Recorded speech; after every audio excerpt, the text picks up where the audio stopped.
É uma peça, né, que você está comprando, até é um produto, né? E ele também garante a Isso vida aí. desse jogo, né? Depois que tudo acontecer, a loja fechou e tudo mais. O PS5 normal, eu não fui por essa rota, porque eu já sabia de algumas coisas do mercado que são inevitáveis, como, por exemplo, você compra um jogo hoje, eles queimam o jogo antes dele estar 100% pronto. Então, você não Sim, consegue rodar uma versão do jogo completa e perfeita da mídia física. Você precisa atualizar o jogo para você começar a jogar no dia 1. Então, isso já é um problema, né? sim, Mas você perde o poder de trocar o jogo e vender aquele jogo. Isso é um sim. problema grave, porque um jogo de PlayStation custa mais de R$ 200 no É. lançamento. Então, tem essa questão. E também tem outra questão, que a maioria dos jogos que são jogos como serviço, eles não constroem uma atualização para quando o serviço for dropado, o jogo continuar rodando em offline. São poucas as empresas que fazem isso. Está Sim. acontecendo isso agora com The Crew, que eles estão desenvolvendo um modo offline, porque o jogo precisa ser conectado o tempo todo. Só que eles já anunciaram, o servidor vai fechar dia tal, o jogo de corrida, né? Da Microsoft. Só que a gente vai desenvolver aqui um modo para ficar jogando 100% offline, para você garantir o teu gameplay do que você comprou, porque tem isso. O jogo, a gente está discutindo até se o jogo é um produto comprado, porque nem é mais, é como se fosse um contrato que você Sim. assina uma página em branco. Você compra É. aquilo ali e usa enquanto os servidores estiverem ativos. Ô, Ítalo, Então, na verdade, isso aí é até um bom tema para um próximo programa, jogos como serviço, porque eu estava discutindo isso outro dia, eu acho que a última geração em que o camarada poderia ter essa garantia de que, ó, eu tenho o jogo e mesmo ele baixado aqui, mesmo que não fosse físico, mas amanhã ou depois o serviço sai do ar e continua rodando. É o Play 2, cara.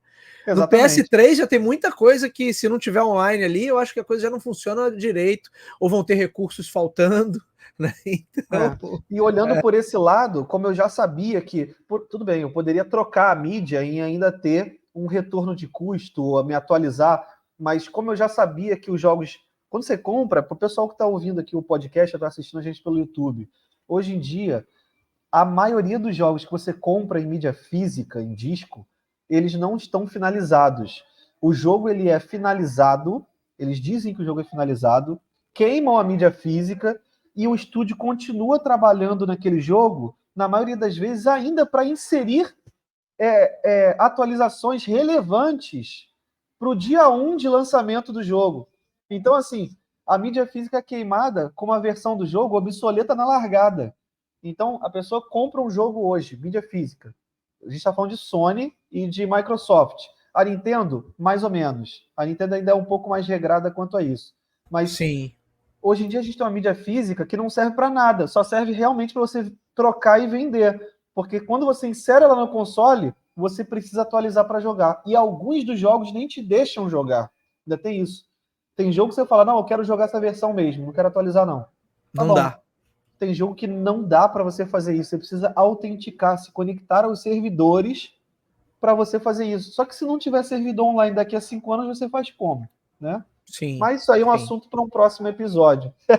sim, Porque sim. PS5 Pro está colocando isso como diretriz, digamos assim. Né? Eu acho interessante, o Ítalo, essa questão do preço e das coisas que a Sony está tirando do aparelho.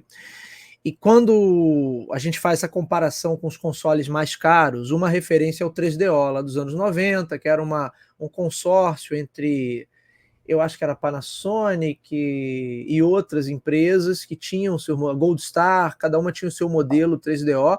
A ideia era ser uma central multimídia, tinha essa pretensão de ser a peça de hardware suprema para o entretenimento da sua sala, né? Que você ia jogar, você ia assistir filmes, você ia, né, fazer o que mais se desse para fazer numa TV naquela época. E o 3DO era caro também, se eu não me engano, $700. Né? Claro que $700 naquela época, 30 anos atrás, não equivale, né? Tem uma diferença aí. Né? Então, o mais caro, de fato, da história é o Neo Geo, que no início ali dos anos, acho que final dos anos 80 foi o lançamento do Neo Geo e era caríssimo. Né? Ainda vou ter um aqui na coleção, o Ítalo, tá tá guardado isso aí, um dia eu vou ter um Neo Geo aqui na coleção, mas não precisa nem estar funcionando, só para ter o console ali. Mas o 3DO, eu lembrei do 3DO porque ele tinha uma coisa interessante, porque ele já buscava essa integração com o mercado de PC. Teve um programa que eu gravei há uns 2 anos atrás do Coin2Biz, que estava aqui comigo o nosso querido Sander. Um abraço para o Sander.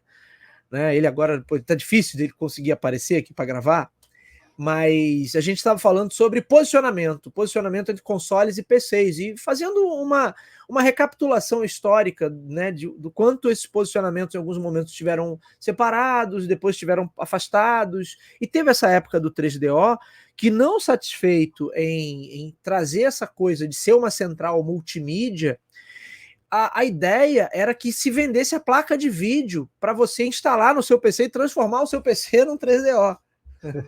Né?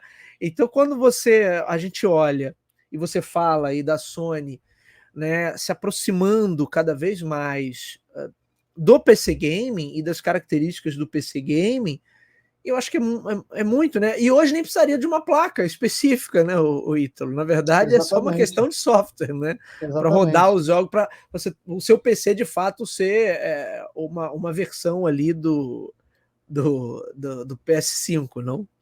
Exatamente. Bom, e a gente também tem a abordagem da Sony colocando seus jogos no PC também, né? Então, de alguma forma, isso. A gente ainda tem isso acontecendo em paralelo, né?